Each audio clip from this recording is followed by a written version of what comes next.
ministre da ngay xool fauteuil bu ci nekk nga wax la lay jox. Voilà, ça alors c'est à Londres justement benn soirée boo xam ne alors dañ ne ko c'était dédié man la ñu doon fêter. Voilà, j'avais vendu bi ma nekkoon à Bell Industrie. benn jour la jaayoon l'équivalent si tu veux des ventes annuelles de la société. Alors on m'a fait cette soirée. C'était à Londres chez voilà au kon looloo tax la jël si la xanaa. On m'a embauché la semaine d'après. Je faisais mon MBA. Voilà, absolument. Ça c'était de beaux souvenirs vraiment. Ah oui. Absolument. Voilà, alors bi en réalité c'est dans la même quand je suis rentré à Paris. Bon, c'était à Londres, bi c'est à Paris. Alors où vous voyez toute l'équipe est venue me féliciter pour ce que j'avais fait. Je pense que cette semaine bi lañ ma embauché. J'ai passé de stagiaire MBA. Ah ouais? À employé je me souviens j'ai gagné 3000 francs français à l'époque. Après cette on a mis mon salaire à 10 000 francs. C'est 7 000 yokku ci. C'est ça. Donc c'est de beaux souvenirs avec beaucoup de défis. Alors ça c'est un grand souvenir parce que là vous avez Peter Brabeck. Peter Brabeck c'est le patron de Nestlé. C'est vraiment le PDG c'est quelqu'un qui m'aimait beaucoup, qui a beaucoup encouragé le recrutement d'Africains. C'est ça. J'étais le premier à l'époque. Oui. Voilà et donc il était venu à Abidjan au centre de recherche. Et on avait pris cette photo.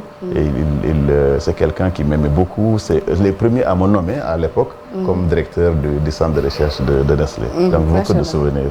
D'autres photos? Absolument. Alors ça c'est comme je voulais dire c'est un carrefour. Ça c'est des ONG qui chaque année viennent travailler dans les villages en offrant des écoles, des fournitures. En amenant des médicaments, etc. Là, c'est le côté coopération décentralisée. Et ça, c'est aussi l'une des forces de Sandiara. Je le fais avec, ça c'est des Belges, on le fait avec des Français à Clermont-Ferrand. En réalité, c'est ces villes-là. Il faut savoir qu'en Europe, chaque commune, en France, chaque commune doit donner 1% de son budget à des pays africains. Mais les maires ne vont pas le chercher. Et donc, il faut aller le faire et tout ça. Après Ragné bi. Voilà, alors ça c'est mon deuxième ou troisième prix, Ragné du meilleur maire du pays. Ça m'encourage beaucoup, ça veut dire que. meilleur maire bi Ragné moo la ko jox wala classement bu kii la. Il y a plusieurs bi c'était le prix Ragné. Après j'ai eu aussi beneen pour les calebasses là également. Serigne Mboup bi. Et puis j'ai eu beneen aussi du prix de leadership voilà des maires là. Mais ce que je retiens rek mooy ça c'est encourageant. Je pense que il faut faire comme les Américains. Les Américains ils récompensent toujours l'excellence, pas pour yow mi excellent, mais dañu bëgg ñeneen ñi def des efforts. Je pense que je l'avais gagné juste pour la zone économique spéciale. On était la seule commune qui avait une zone économique spéciale qu'elle gère et qui lui appartient. Et aussi l'emploi, les emplois qu'on a créés. Waaw Ngour sax dafa baax. Voilà. Wow. Absolument. Alors ça c'est à Kaolack avec mon ami Youssou qui voilà. Borom micro bi ko moom. Absolument ak Serigne Mboup. Donc c'était lors d'une FICA. Je voilà 2017 là absolument benn foire de Kaolack. On a fait d'ailleurs après une émission. Ce que j'aime beaucoup chez Youssou ak Serigne, en fait c'est des gens que j'aime beaucoup, que j'admire. Le pays là a besoin de capitaines d'industrie. Ñoo xam ne ils prennent leur temps, leur savoir-faire pour créer de l'emploi. Mais aussi donner aussi un exemple à la jeunesse en leur montrant que dans la vie rien n'est impossible. Voilà, faut pas se fixer de limites. Loolu moo tax j'aime beaucoup Youssou pour ce qu'il fait. Ak Serigne Mboup aussi d'ailleurs il vient d'être élu maire et on a beaucoup de projets entre Kaolack et Sandiara. Machallah. Voilà. Alors ça c'est en Suisse. Ki lay faral la. Avec le chef de l'État. En fait, puis on était allé voir les écoles, la formation duale. Xam nga en Suisse ak Allemagne, ils ont le meilleur système au monde de formation. Foofu soo jàng métier, tu fais un jour à l'école, 4 jours dans l'entreprise. Voilà, là on était école d'entreprise, ouais. Voilà, l'école de Lausanne qui forme des automaticiens, des mécaniciens, ainsi de suite. Donc Assane Diop. Voilà, avec le ministre Assane Diop, mon ami.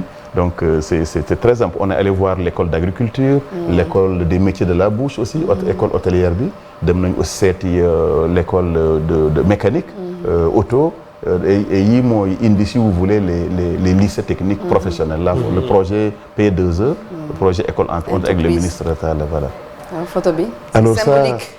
Ça me plaît beaucoup. Je vous ai dit que j'étais à Johannesburg, au temps où Mandela vivait encore.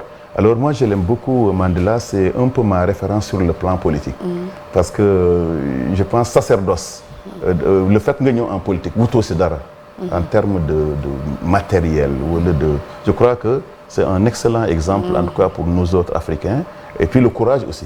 Le fait que des maîtres, de temps en temps, on te critique, on te tape dessus. Moi, il a fait quand même 27 ans de prison pour libérer son peuple-là. Et je trouve que la meilleure définition de l'homme politique, vraiment, moi, c'est un peu mon idole dans ce domaine-là. J'ai beaucoup de respect pour... je l'ai déjà rencontré. Oui. Alors ça, c'est Kennedy. Alors Kennedy, il me plaît beaucoup. Les États-Unis, d'abord, il faut savoir que c'est un... Moi, j'aime envoyer mes enfants étudier aux États-Unis pour...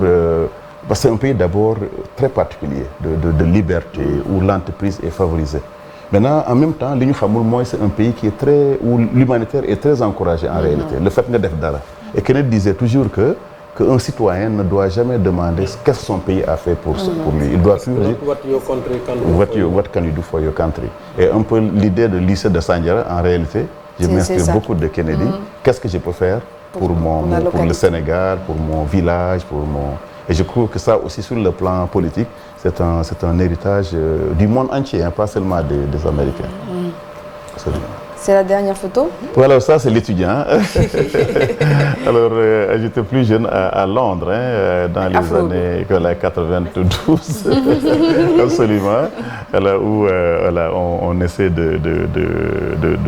d'étudier encore, de chercher la connaissance.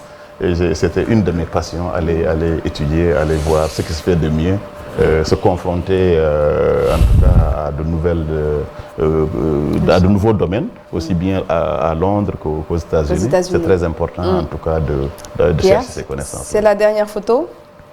Apparemment oui, c'est la dernière photo. Si souvenir bi la ñuy tëjee Déclic tey. En tout cas, merci beaucoup.